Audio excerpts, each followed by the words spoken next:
Salve, muito bem-vinda, muito bem-vindo. A gente começa agora mais um Splash Entrevista. E meu convidado de hoje é uma coisa curiosa, porque acho ele uma belíssima definição de uma metamorfose ambulante. Cada vez ele vai para um canto e eu quero saber para onde ele está indo agora. Rico Dalassan. Fala, Dala, tudo bem?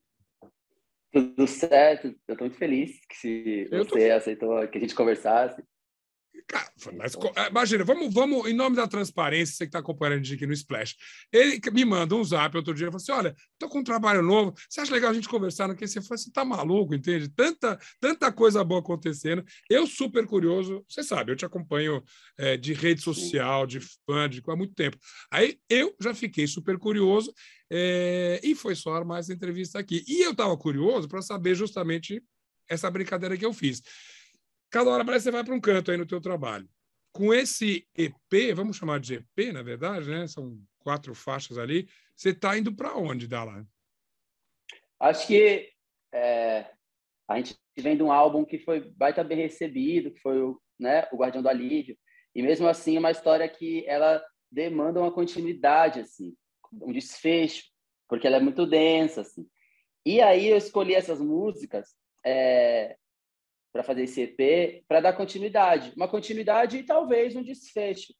A gente sempre acha que achou ali o desfecho do um enredão que é denso, mas até aqui eu tento propor um desfecho, que às vezes não dá conta e você precisa continuar. Mas esse EP, ele é a continuidade do Dolores Dalla, Guardião do Alívio. Então, Dolores é incrível. Acho breve para você encerrar, porque eu gostaria de saber mais dessas histórias. Eu recomendaria que você não encerrasse tão cedo assim. Mas de que maneira ele continua? Primeiro, é importante, para quem te acompanha. O Dolores é uma guinada maravilhosa na tua carreira, que, tipo assim, não que seja não fizesse isso antes, mas agora eu vou dizer exatamente o que eu quero dizer. Eu acho Dolores extremamente visceral, bonito, musical, não sei o que e tal. Por isso mesmo, muito difícil você continuar dali. Você partiu de onde? Volta para o Dolores um pouquinho. E o que significou Dolores para você? A Dolores Dalla, Guardião do Alívio, é uma dualidade onde a gente fala de dor e de alívio. E eu tentei levar para o universo da fábula para que ele não fosse apenas uma transcrição de um cotidiano, às voltas dos relacionamentos, mas com alguns recortes, enfim, com coisas que me descrevem geograficamente, de maneira identitária, tarará. E aí tivemos Braille, que é uma música, né, que baita, que a galera se identificou. Aí o Mudou Como, que é uma continuação de Braille. E aí foi se desenhando ali. O Dolores Dalla, Guardião do Alívio foi um EP antes dele ser um álbum, né? Aí veio o Vividi e veio depois o Estrangeiro, mais um interlúdio. Aí depois eu falei, pô, isso aqui é um álbum. E aí veio as outras faixas, né? Última Vez, enfim, todas as faixas que compõem ali. Era para ser o álbum ou você soltou o EP e ele foi pedindo para virar um álbum? Era para ser só o Braille. A gente estava fazendo outro álbum na época. Aí veio o Braille e a gente falou, não, calma aí, que aqui tem uma coisa. A gente vinha de um hiato, a gente vinha de 2 anos sem lançar nada e 2 anos que a gente não fazia uma turnê desde o Balangarraba, que era a história anterior. Aí, e nisso fazendo muita música em casa.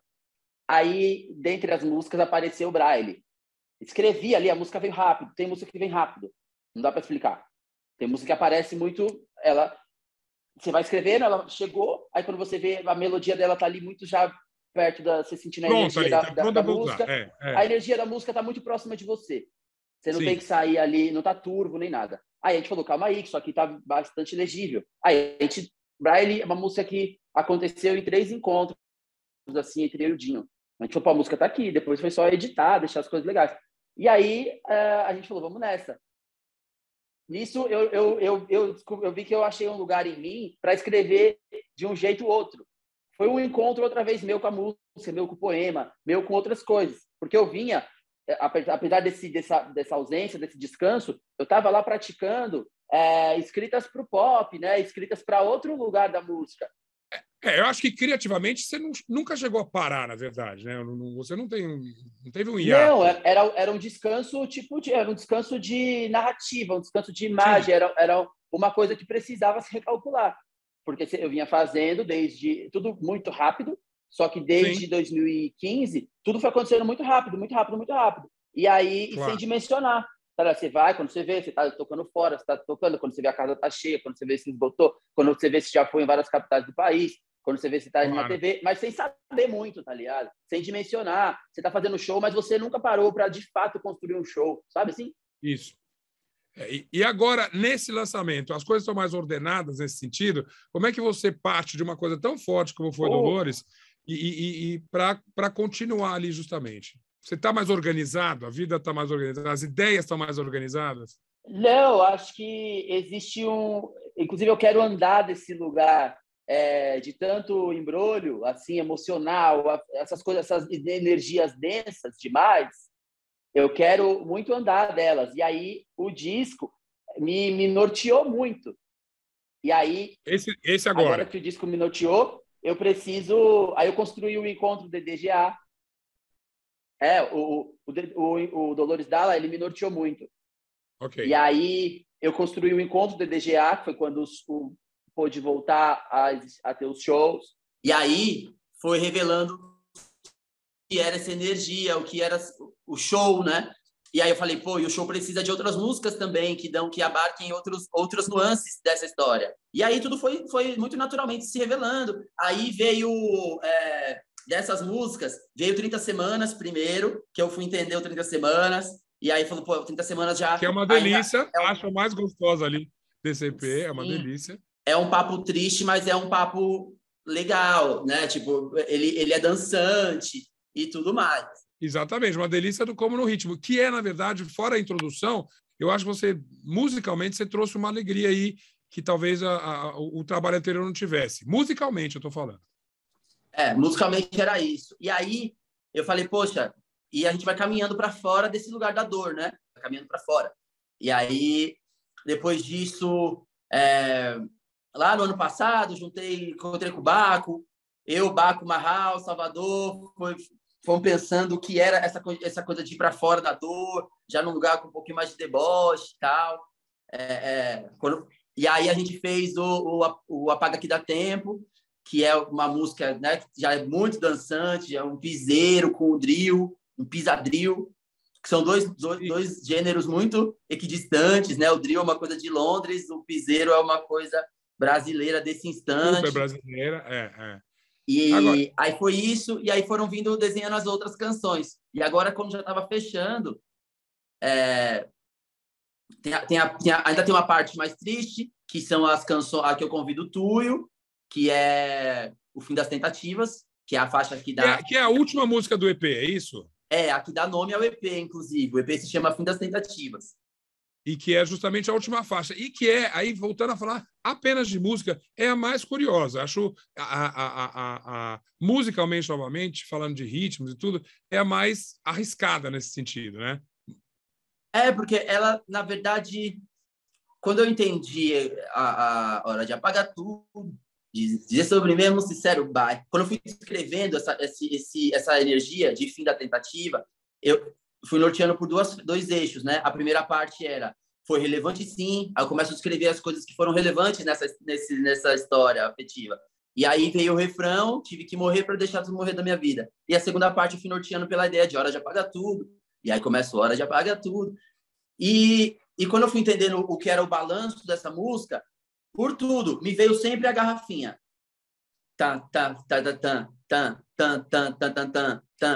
Sempre a garrafinha. E aí eu falei, isso aqui é um balanço, assim, quase uma coisa afro, né? A garrafinha, ela vem quase numa história assim que tem... O bailado dela é um bailado muito Xangô e Oxum. Sim, é outra vibe ali, totalmente. É um bailado Xangô, Oxum, e que no show novo ela vai ser a música que abre o show. E eu achei... Mas é o contrário, justamente. Você vai abrir com ela. Tá? Mas eu acho até... Porque você canta Hora de Apagar Tudo, acho necessário mais um trabalho que fala, bom, já que você apagou tudo, você vai para onde? Você fala, acho que encerrou isso. Eu, como ouvinte, apenas falo, não é possível que você apague tudo para não criar nada. Eu exijo que venha mais um. Aí a gente estava nessa música. Nisso a gente já tinha feito a outra, que é o encontro com a Cel. que é a música que começa o EP, que é o Guia de um Amor Cego, e tal, onde eu vou falando ali o que eu sei sobre o amor, inventei. É um texto confessional, assim, e tal. E aí, agora que já estava acabando, eu falei, tá faltando alguma coisa aqui nesse EP. Já, tipo, semanas atrás, assim, antes da gente começar a pré-mix. E aí, falei pro Dinho, tá faltando uma coisa aqui. Porque entre aquela música lá com o Baco, Apagar Que Dá Tempo, entre ela e o 30 Semanas, faltava alguma coisa, por exemplo. Aí a gente fez o Tarde Demais, que Que é também uma... encaixou super bem ali. o Tarde Demais é uma coisa onde a gente pega essa batidinha desse Afro House, dessa batidinha de Lagos, que super gostosa, assim, né? Do Burna Boy, do Skid, do Davido, que tá super rolando, também rolando super em Londres e tal. E aí... E o refrão cruza com uma clave de samba reggae, um samba reggae da Timbalada, porque samba reggae tem vários, né, vários blocos afros, várias Sim. levadas de samba reggae diferentes. É um samba reggae do neguinho do samba, assim, né? Tá lá, você falou uma coisa, você não citou o Baco à toa ali. Esse ano também, o Baco lançou um dos melhores discos que eu acho do ano também esse ano, e eu falei com ele, e ele falou, de uma certa maneira, coisas que você falou assim, mas talvez com relação ao trabalho anterior. Esse processo que todos vocês passam, falei, esse ano também o Criolo lançou um disco incrível, eu acho que toda essa geração do hip hop que está vindo aqui, parece que com um grande alinhamento aí de tudo, fizeram trabalhos ultra assim. Eu preciso olhar para cá e eu preciso botar essas coisas na mesa. Eu lembro de falar com o Baco e ele falou assim: foi a melhor coisa a mais sofrida, mas ao mesmo tempo a melhor coisa que aconteceu. Você diria a mesma coisa? Rever essas coisas, tocar nessas feridas todas, tocar nessas visões todas e acaba produzindo uma música totalmente diferenciada? Você passou por esse processo? Eu acho tudo bastante dolorido.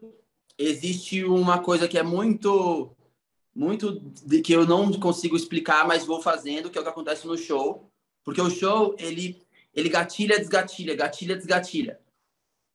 E as pessoas choram. Tem hora que eu também tem hora que eu fico muito sem a força, sem o controle, assim, eu tiro um controle de um lugar muito que eu não sei, porque me gatilha junto, tipo, mudou como, é uma música que me gatilha até agora. Estou cantando ela desde novembro com as pessoas, né? Última Vez é uma música que me gatilha até agora.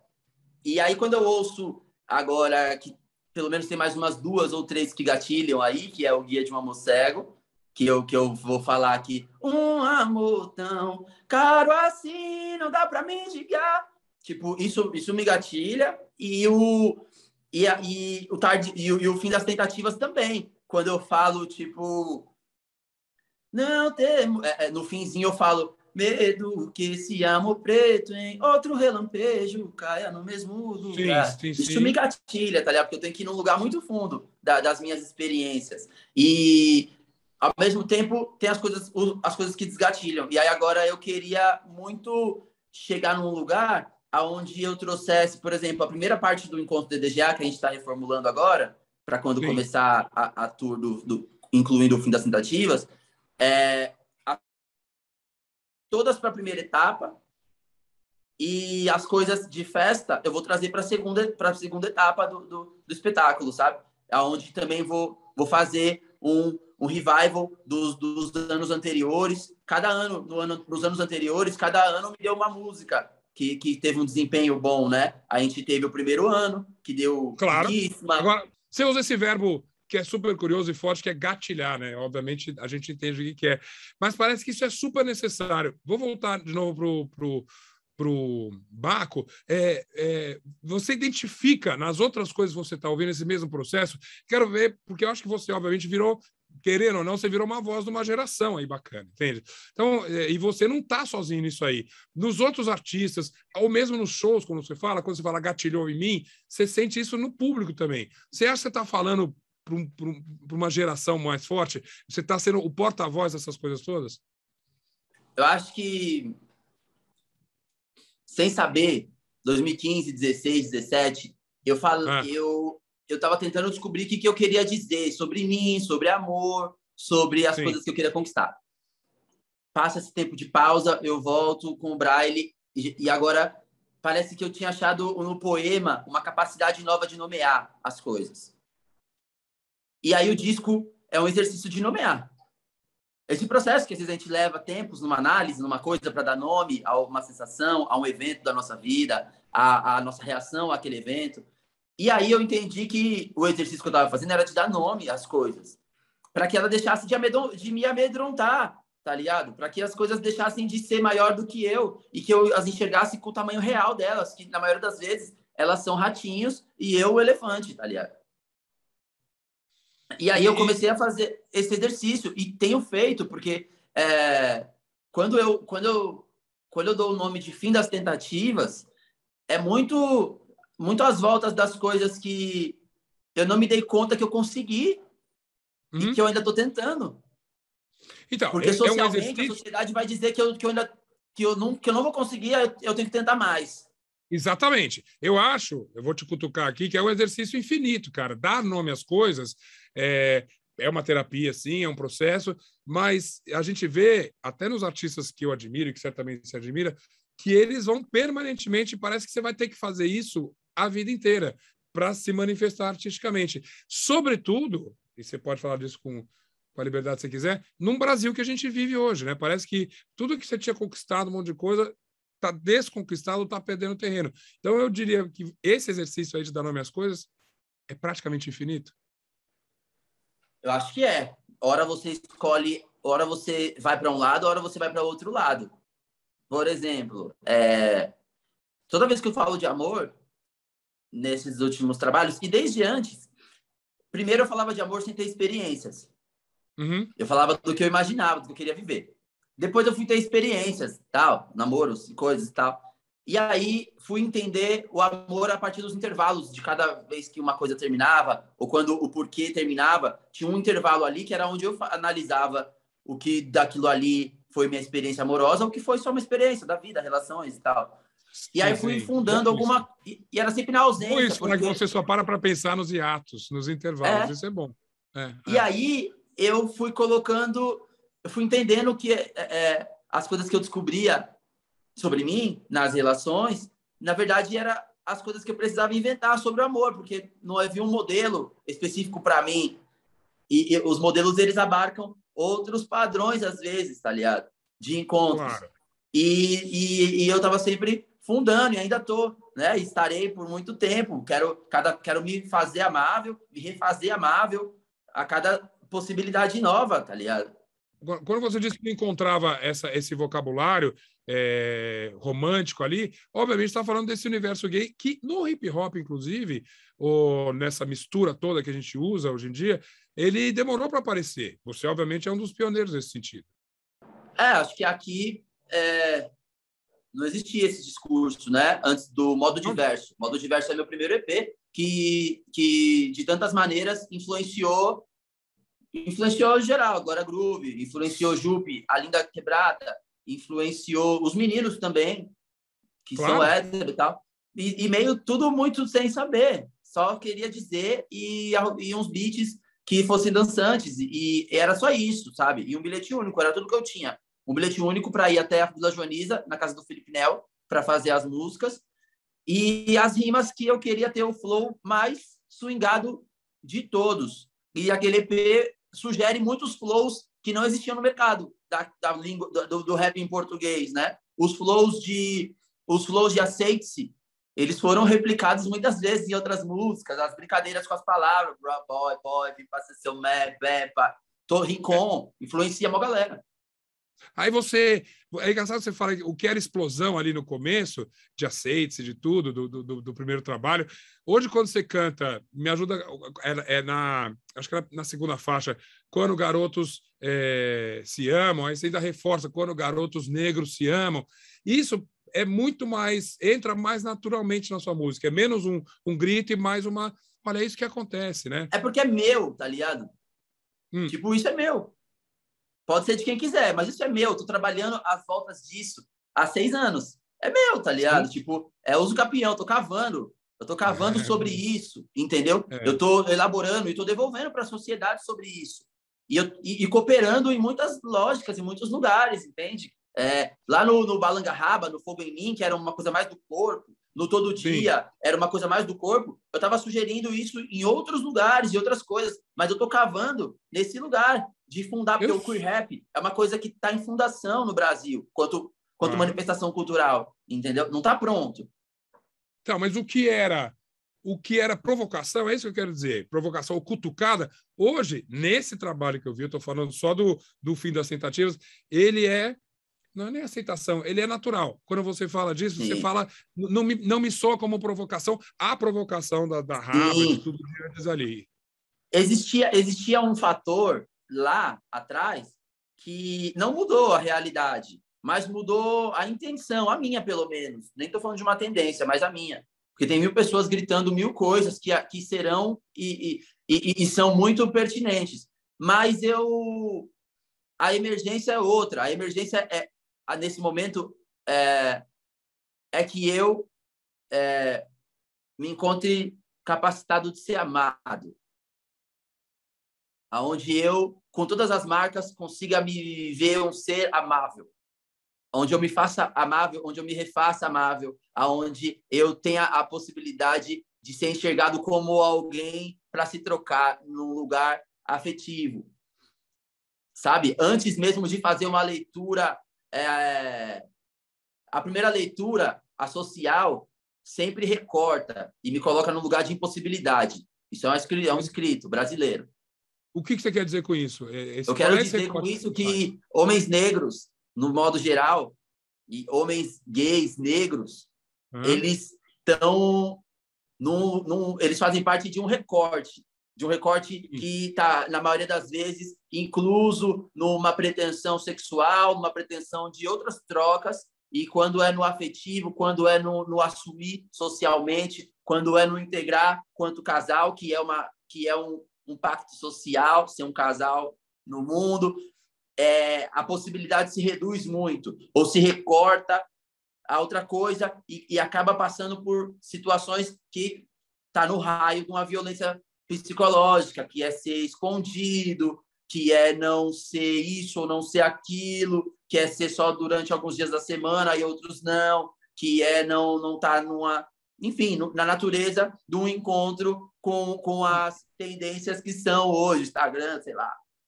Mas isso, nós estamos falando de 2022. Você ainda sente isso? E vou reforçar.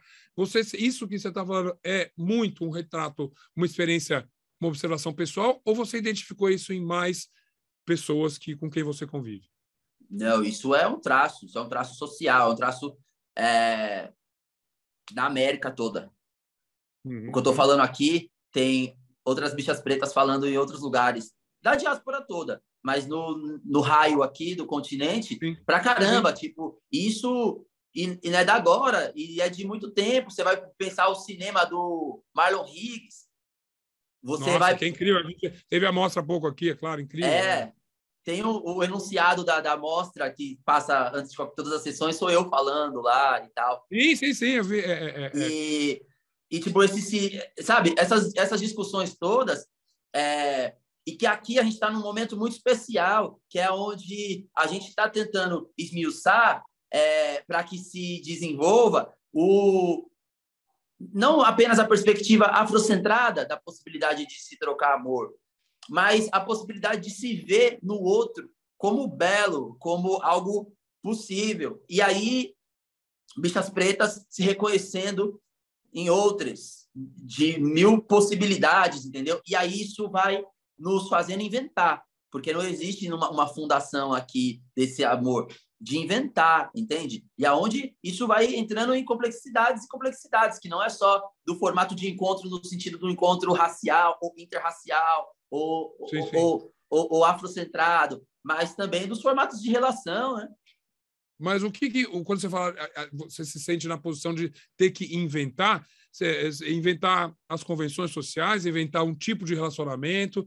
Qual é a dificuldade aí? Você falou disso, eu senti, talvez, não sei se eu li coisas onde não tinha, mas você falou disso com muita dor, né? Que você conheceu o relacionamento de várias maneiras, mas parece que tem um teto que não dá para ir além daquilo, por causa de convenções sociais. Isso você é impossível resolver, você acha? Não, não é, mas é inventar, é fundar. Que invenção é essa? Essa é a minha pergunta. Eu acho que fundar é uma via de mão dupla, onde você é a descoberta de como você se vê amável e como você dialoga isso e enxerga isso nos encontros. Tipo, todos os encontros todos que eu fui tendo durante a vida, eu ia descobrindo neles e evidenciando neles coisas que me colocavam num estado de solidão maior do que quando estava sozinho, por exemplo. É uma loucura, né?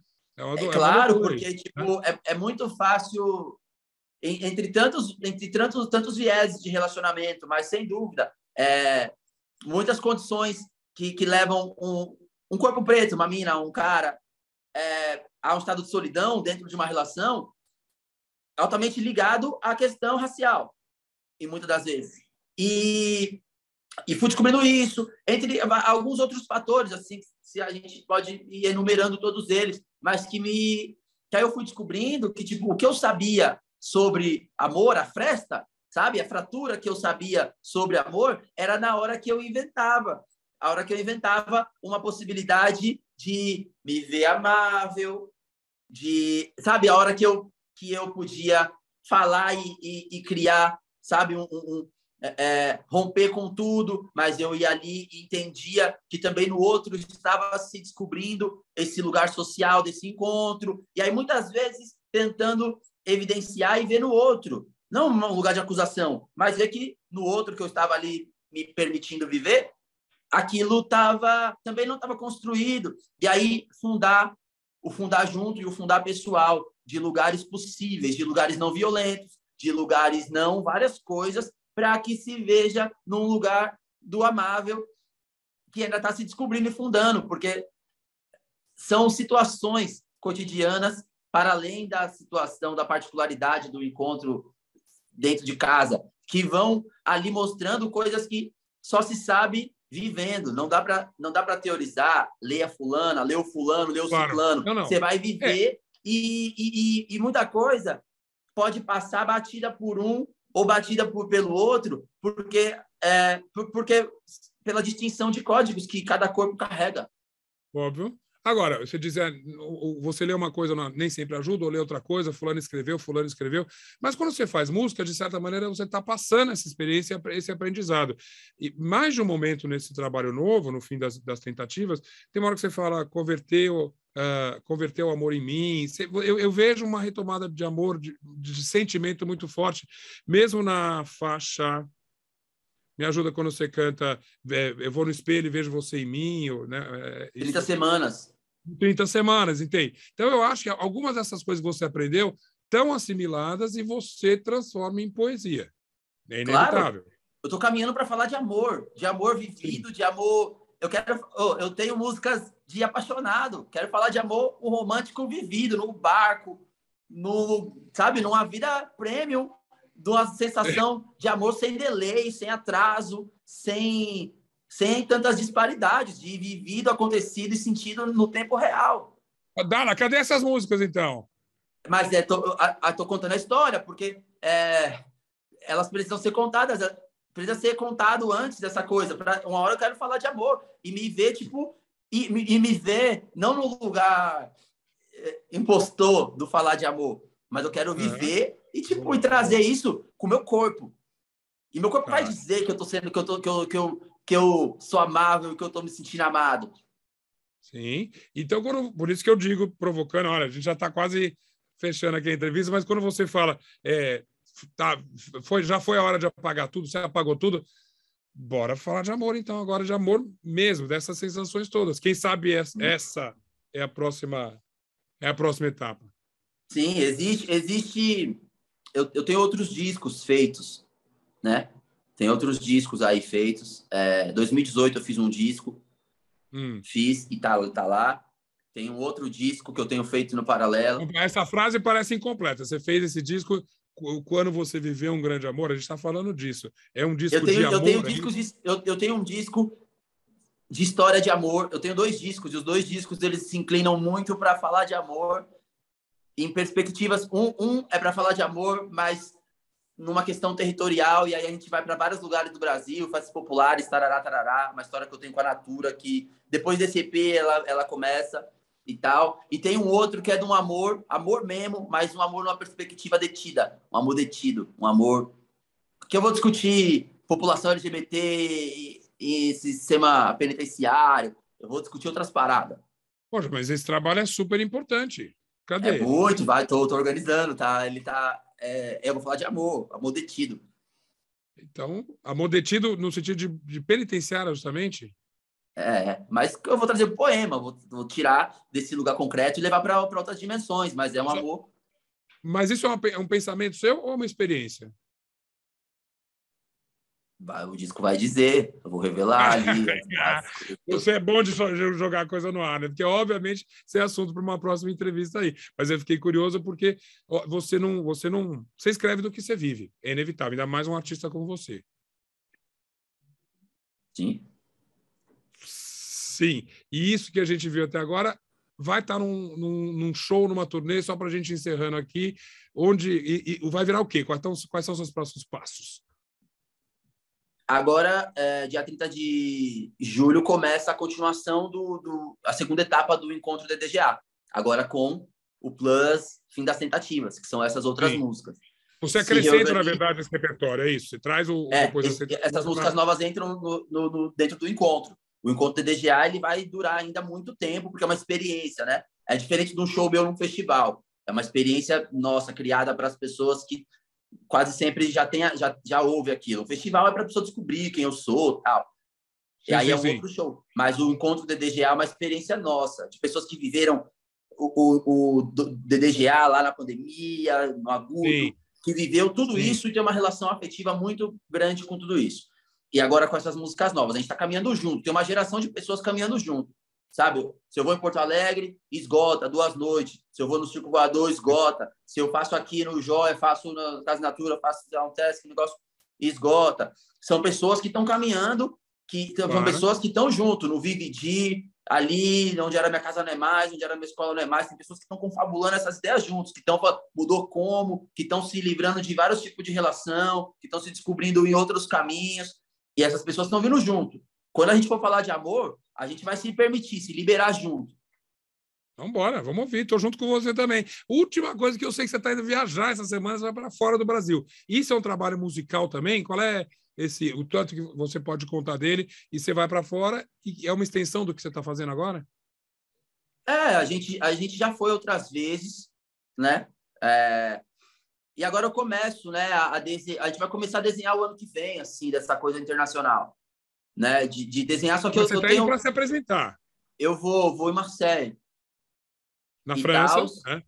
E aí ia bater e voltar, mas tem meu aniversário no meio, aí vou ficar lá uns dias para viver o aniversário. Tá? E aí vai ser da hora. E aí volta já para o 30 de julho, que já é o primeiro show do Fim das Tentativas. Né? E aí começa uma turnê, assim, que já 4 dias já tem mais 4 shows, depois mais 2, depois mais 3, e aí o ritmo vai acontecendo. E desenhando, acho que na natureza das coisas, tal hora a gente vai fazer uma coisa internacional, mas ligadas com outras linguagens, né? Porque estou aqui em casa, estou pintando aqui em casa, estou fazendo outras coisas, estou tentando instalar meus poemas em outras coisas, a palavra em outras situações. Tem essas camisetas que, na verdade, são jeitos de pôr o poema e as frases para rodar pelas cidades e tal. Então, eu estou trabalhando outras linguagens aqui, para tal hora a gente conseguir ser uma ideia, além de uma apresentação, e ela expandir para outras linguagens. Os quadros que eu estou pintando aqui em casa têm a ver com essas histórias, todas essas coisas. Tem o livro também de poemas. As coisas estão aqui, gerando e gerando, na hora que eu vou saber, na hora que tiver. Que não demore muito. Dá lá, já está. Sua ideia já está plantada, já é uma ideia brilhante, já é uma ideia de muita poesia e, apesar de você ter dificuldade com isso, de muito amor também, eu tenho certeza. É o que eu leio no teu trabalho. Cara, até dia 30 de julho, no mínimo. Boa viagem e a gente se vê Obrigado. O trabalho é Obrigado incrível. por me escutar. Imagina, ao contrário. Obrigado por falar com a gente. Até mais. Boa viagem. A gente fala. Tchau.